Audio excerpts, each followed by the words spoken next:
The man in the black Mercedes S-Class recognized her hands before he recognized her face. He had been watching through the tinted window for 11 seconds, long enough to be certain, not long enough to understand what he was looking at, while she worked the chamois across the hood of a silver Corolla in the parking lot of Bright Tower on Banana Island, Lagos, at 8:47 on a Monday morning in March. She was wearing green rubber gloves that came up past her wrists, a yellow bucket beside her, and she was working in the particular way he remembered, left to right, no backtracking. The cloth moving in straight overlapping lines like someone who had decided the most efficient path through a task before beginning it. He had seen those hands do that exact thing with a damp cloth on the kitchen table of a flat on Adeola Odeku Street 23 years ago. She had been wiping condensation from the glass surface before setting down a cup of tea she had made for him. She had done it the same way, left to right. No backtracking. He sat in the back seat of the car for 44 seconds after his driver pulled into the lot and did not get out. His assistant sent a message asking if he was ready. He read it and did not reply. The woman outside had not looked up. What Tobena Akebe did not know, what 23 years of not asking had cost him, was that the woman in the green rubber gloves had been working in the parking lot of his building for 11 weeks. She had parked there every morning by 7:15. She had cleaned 42 of the cars in that lot. She had never once looked up at the building. Her name was Adaizi Ngozi Okafor. She was 44 years old and had the kind of stillness in her face that comes not from peace, but from having made a decision and kept it for a very long time. She weighed 54 kilograms, down from 61 18 months ago, when the restaurant was still running and she was eating properly twice a day instead of once. She smelled of liquid car soap and something underneath it that was her own warm skin and a trace of the shea butter she used on her knuckles every night because the rubber gloves dried them out by the end of a shift. She wore a pale orange heady that she had tied herself at 6 a.m. In the small mirror above the sink in the room in Isal Echo, where she was staying with her sister Nena, and a pair of dark trousers she had worn every working day for 4 months because they dried overnight and held their shape. She had one object in the front pocket of her trousers, a small flat key on a ring with a brass disc. The kind of disc you buy for a few naira to engrave a name on. The name engraved on the disc was not hers. It was the name of a restaurant. The restaurant was called Adaizi's, which had been on the ground floor of a building in Lekki Phase 1 for 6 years before the lease dispute and the flooding from the building's burst overhead tank, and the landlord who had chosen a different interpretation of what the lease agreement said. The key did not open anything anymore. She had not been able to leave it behind. She had started the car wash business 11 weeks ago with 14,000 naira she had borrowed from Nenena, 2 buckets, 4 chamois cloths, a bottle of liquid soap, and a printed card that said Professional Mobile Car Wash. Reasonable prices in a font Nenena's daughter had chosen on her phone. She had gone to the parking lot on Banana Island because Banana Island parking lots had the kind of cars whose owners paid without argument. She had not known whose building it was.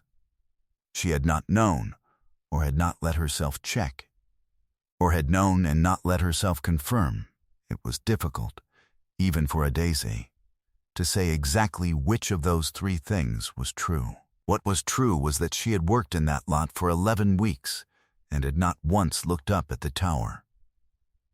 Her goal that Monday morning was to clean 8 cars before 11 a.m. and collect enough to pay back 2,000 naira of Nena's 14,000 and still have enough left to eat dinner and take the bus. She had cleaned 3 already. The Corolla was the 4th. She had a skill that had nothing to do with washing cars and everything to do with why she was washing them. She could cook. Not well in the ordinary sense of the word. Most people could cook well enough.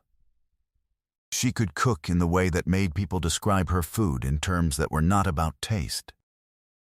Her jollof rice had been reviewed by a food writer in Lagos Weekend magazine in 2019 as something that tasted like a memory of somewhere you had never been. Her pepper soup had made a woman she did not know begin to cry at the table, very quietly, and then apologize, and then explain that she had not cried in 4 years and didn't know why it had happened there. Adeze had said nothing then. She understood. She had built the restaurant herself, with 6 years of catering savings and a bank loan and a cousin's help with the interior, and she had run it alone, front of house, back of house, accounts, the lot, for all 6 years, serving between 40 and 60 covers on a Friday and Saturday, and 20 to 30 midweek. When the lease dispute began, she had kept it running for 7 months during the proceedings because her staff had rent to pay, and she was not the kind of person who locked a door because a door might be locked for her. She had closed the evening the court ruled. She had walked out at 10:47 p.m. and stood on the pavement outside and waited for something to happen internally that would tell her what to do next. Nothing happened. She got into a keke and went home. That had been 14 months ago. She had not cooked for anyone since. The Corolla took her 11 minutes. She was working on the rear window when she heard a car door close nearby, not a slam. Just the dense, sealed sound of an expensive door making contact. And she did not look up, because car doors were not her business. Cars were her business, and she was on the rear window. The shoes appeared at the edge of her working space first. She registered them without looking up. Black lace-ups, recently polished, the kind of leather that meant the wearer had a person whose job it was to maintain them. She straightened and turned. He was standing 3 meters away. He was wearing a gray suit and no tie, and he looked the way that men look when 23 years have passed, and the essential thing about them has not changed. The same width at the jaw. The same way of standing with his weight very slightly forward, as though the next moment required him to lean into it. He had gray at his temples now. He had lines at the corners of his eyes.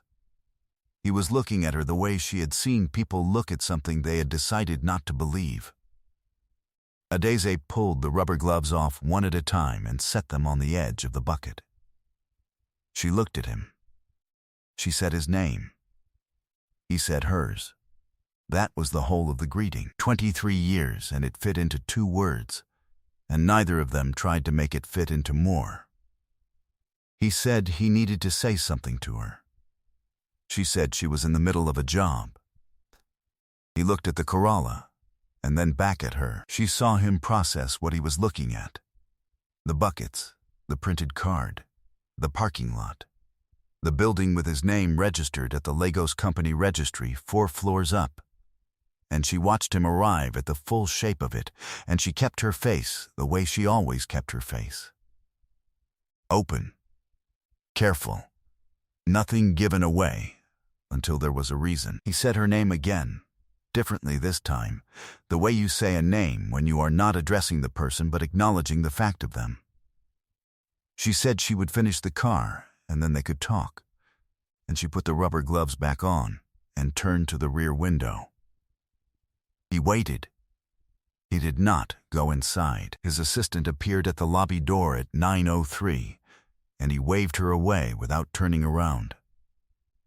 He stood near the Mercedes with his hands in his pockets and watched Adeze finish the Corolla, the rear window, the driver's side, the small detail work around the wing mirror, collect her payment from the owner, note the amount in the small book she kept in her back pocket, and move to the next car. A white Prado, 2 spaces down, without pausing, without adjusting the bucket except to set it down once and move it forward. He watched the left-to-right motion of the cloth. He looked at the parking lot and at the building and at the 11 weeks that had apparently been happening inside his own peripheral vision without his knowledge. He stood there long enough for the March sun on Banana Island to come over the roof of the tower and hit the back of his suit jacket and begin to warm it. He could have gone upstairs. The building was his. The elevator was 15 meters away. He had 743 employees and a board meeting at 11 and a phone in his pocket with 32 unread messages. He did not move. The parking lot on a Monday morning had its own economy that he had never seen from down here. Cars arrived in clusters between 8:15 and 9:00, the early shift.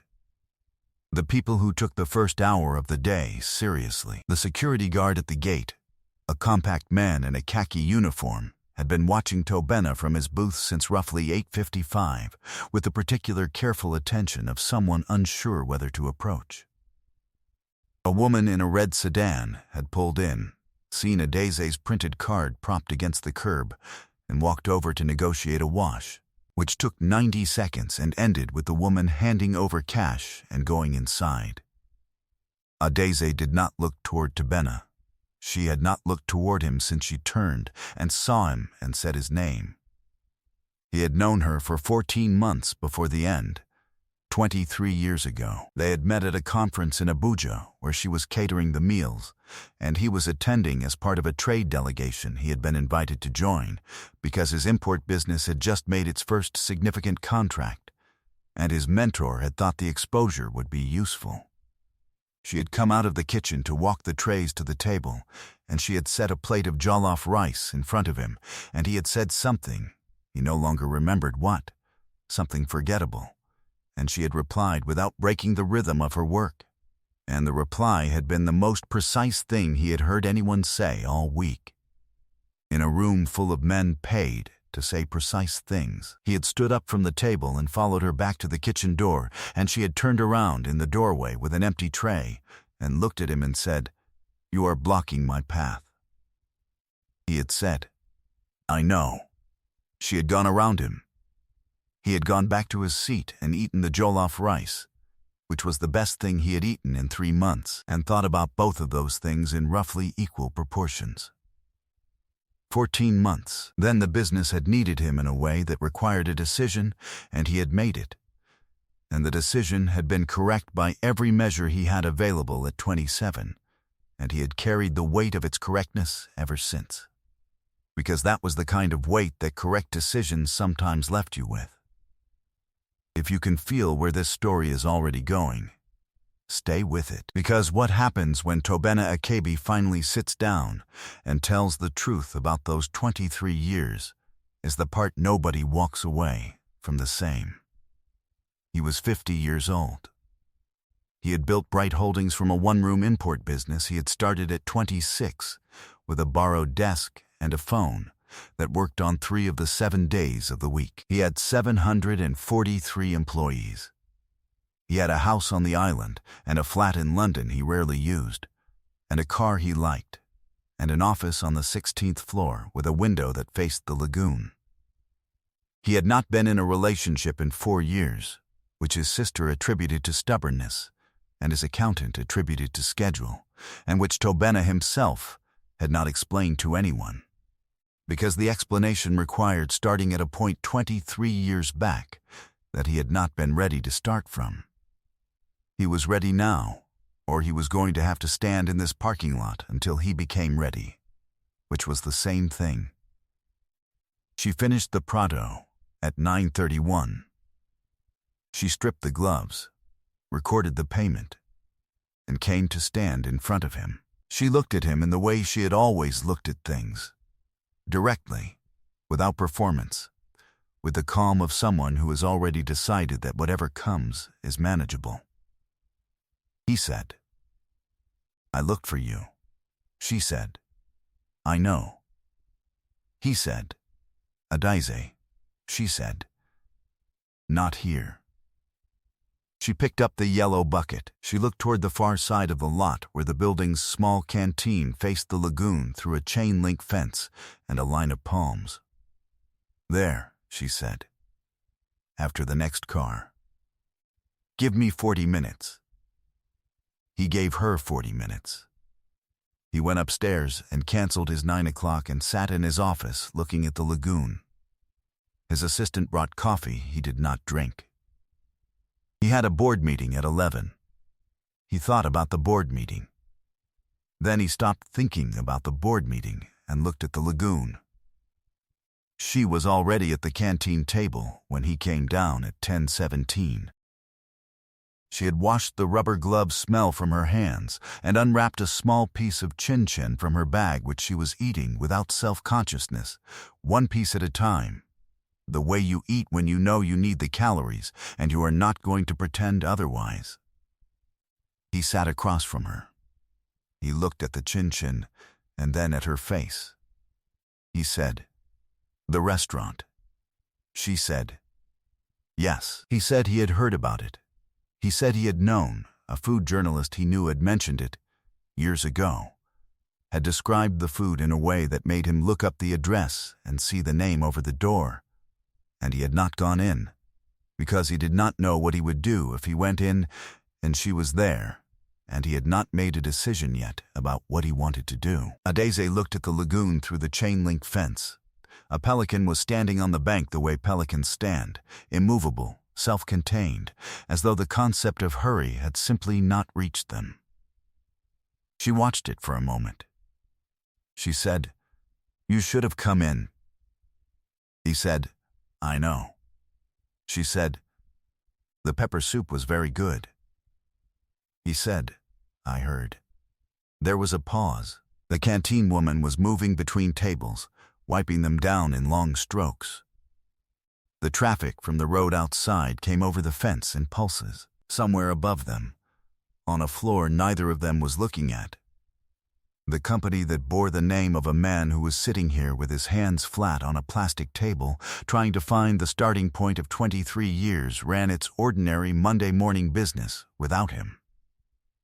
He told her about the lease dispute because he had read the ruling. He said he had read the ruling and known it was wrong, and known there were grounds for appeal, and had picked up the phone twice to call a lawyer, friend who handled commercial property cases, and had put the phone down.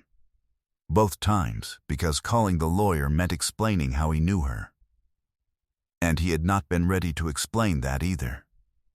She listened. She ate the last piece of chin-chin and folded the wrapper precisely and put it in her bag. She said, "How many times are you going to tell me about a thing you didn't do?" He looked at her. She said, "I'm asking genuinely. Because if there are more, I'd like to know the number so I can budget time for it." He was quiet for a moment. Then, for the first time in the conversation, he laughed. Not a social laugh, but a real one. Brief and surprised. The laugh of a man who has been managed by someone who is better at this than he is. He said, "One more." She said, "Go ahead." He said, "I should have called when your mother died." The palm trees moved in the wind that came off the lagoon. The pelican on the bank lifted one enormous foot and set it back down. The canteen woman had stopped wiping tables and was looking at something on her phone. Adeze looked at her folded wrapper on the table. She said, "Yes, you should have." He did not say anything. There was nothing adequate to say, and she was the kind of person who knew the difference between an apology that was real and one that was filling space, and he was not going to insult her with the wrong kind. She picked up the wrapper and put it in her bag again, more carefully this time. Then she said she needed to get back to work. She had 4 more cars. He said her name. She waited. He said he had a proposal, not personal. He said, quickly, because he could see her about to misread the word, business. He said he had been looking for someone to run the staff canteen on floors 12 through 16 for 8 months. The current arrangement was a catering company from IKEA, whose food was described in the last staff satisfaction survey as adequate, which was a word his operations manager had circled and underlined in the report, and which was in fact the single worst thing Tobena had read about his company in 5 years. He said the canteen served approximately 230 employees across 3 meal periods daily. He said the contract was for 2 years with a renewal option, paid monthly in advance, with full kitchen access and a startup allowance he named in a figure that covered a new lease, a commercial kitchen fit-out, and 8 months of operating costs. He said he would have the contract drawn up by his legal team, and she could take it to her own lawyer before she signed anything. He said one more thing. He said he was not doing it because of 23 years ago. He said he was doing it because he had watched her work in this parking lot from his car for nearly a minute this morning, and he had not seen a single inefficient motion. He said he believed the food would be exceptional, which was a word that had not appeared in the staff satisfaction survey since the previous canteen contractor's first month. He said these things in the tone of someone reporting observations, which was the only tone that had a chance of working. Adeze sat with the proposal for a moment. She looked at the chain-link fence and the lagoon and the pelican, which had not moved. She pressed the flat key in her pocket once through the fabric of her trousers, the key to a restaurant that no longer existed, the key she had not been able to leave in the room in Isale Eco. She said she would need to see the contract first. He said, of course. She said she had terms, her menu, her suppliers, her kitchen schedule, not negotiable. He said that was expected. She said she would also need the startup allowance paid in 2 tranches, the first before the fit-out began, and the second at opening, because she was not going to be in a position where the money was contingent on a milestone she hadn't reached yet. He said he would have that written in. She stood up. She picked up the yellow bucket. She looked at him once more, a direct, clear look, the kind that is not warm or cold but simply accurate, the look of a person confirming that what they see is what is actually there. She said, 4 more cars. Then I'll come upstairs. She turned and walked back across the lot. He sat there for a moment longer. He looked at the lagoon. Then he stood and went inside and called his operations manager and told her to reschedule the 11 o'clock board meeting to Thursday. She came upstairs at 12:03. His assistant showed her to the conference room on the 14th floor and brought 2 glasses of water and closed the door. The contract was not ready yet. It would take 2 days for the legal team to draft it properly.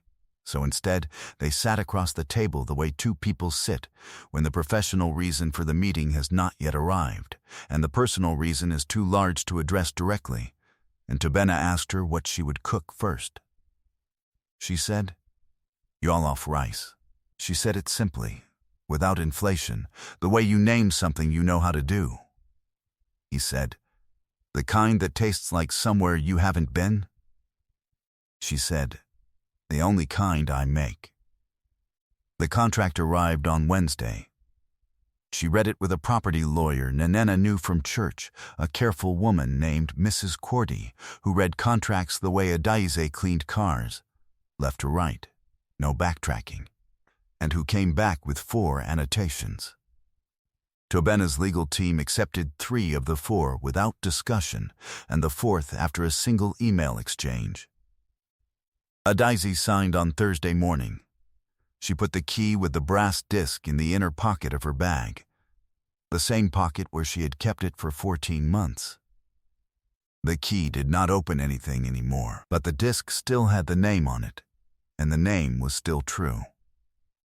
She opened on a Monday 6 weeks later at 7:30 a.m., serving breakfast to the first shift of employees who arrived at the Bright Tower canteen to find, in place of the IKEA catering company's adequate scrambled eggs, a spread of akara and fried yam, and a pot of pepper soup that had been cooking since 5 that morning. By 7:52 a.m., the queue extended past the 14th floor elevator bank. By 8:15, an employee from the 13th floor had sent a photograph to the company WhatsApp group with a caption that said, "I don't know who this woman is, but she has changed my life. By the Friday of the first week, the staff satisfaction survey that Tobena's operations manager circulated monthly had received 37 unsolicited written comments about the canteen. The word used in 31 of them was not adequate. In 12 of them, it was the word that Tobena had told her he was looking for. He did not eat in the canteen himself that first week. He was in Abuja for 2 of the days and scrupulous about the boundary on the others. The way you are scrupulous about something when you know the line matters and you also know your own tendency to move it. He heard the reports. He read the survey. He asked his operations manager for the feedback verbatim. On Friday at 12:30, when the canteen had mostly cleared, he came down with his jacket off and his sleeves rolled and stood at the counter and asked for jollof rice. She was in the kitchen. She came out when the counter staff told her and stood across from him with a serving spoon in her hand and the look on her face of someone who has been expecting this moment and has not decided yet how to receive it. He did not say anything. He took the plate. He ate, standing at the counter, because there was nowhere to sit, and because some things should be eaten standing up in full acknowledgement of what they are. Then he looked at her over the empty plate and said, "Exceptional." She took the plate. She went back into the kitchen. What Tobena Ekebe had lost 23 years ago, when he had chosen the thing he was building over the person he was building it beside, was not a relationship. It was the specific quality of being known by someone who had no reason to flatter him. Adeze had never told him his work was remarkable, or his decisions were correct, or his judgment was sound.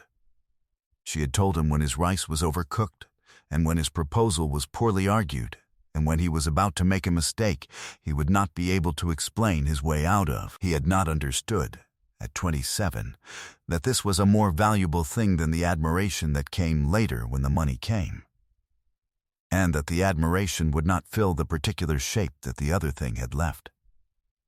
He understood it now. He had understood it for quite some time. The parking lot had been a mercy, arriving at the thing he needed to arrive at, without having to find the courage to go looking for it. There are things that disappear from your life and do not come back, and you learn to carry the shape they left. And there are things that do come back, not the same, not resumed, not a restoration of what was, but something made from the same materials by 2 people who are no longer who they were when they first used them. That second thing is rarer and harder, and requires the willingness to sit at a canteen table and say, "Here are the things I didn't do," in order. Here is the number. Here is the one I'm most sorry for. You cannot undo 23 years.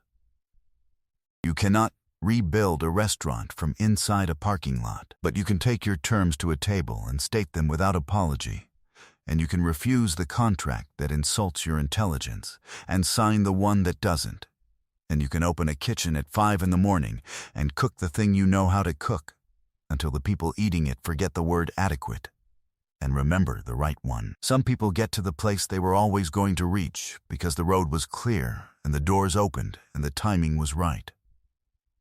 Other people get there because they kept the key, not because it still opened anything, because it had their name on it, and the name was still true. If you have been holding something that doesn't open anything anymore, a key, a name, a skill the world stopped using for a while, I want to ask you, did you keep it? Or did you put it down? And if you put it down, do you know where it is? Leave your answer in the comments. I really want to read it. Subscribe for more stories about hidden strength, quiet power, and the people the world overlooks until they change everything. I'll see you in the next one.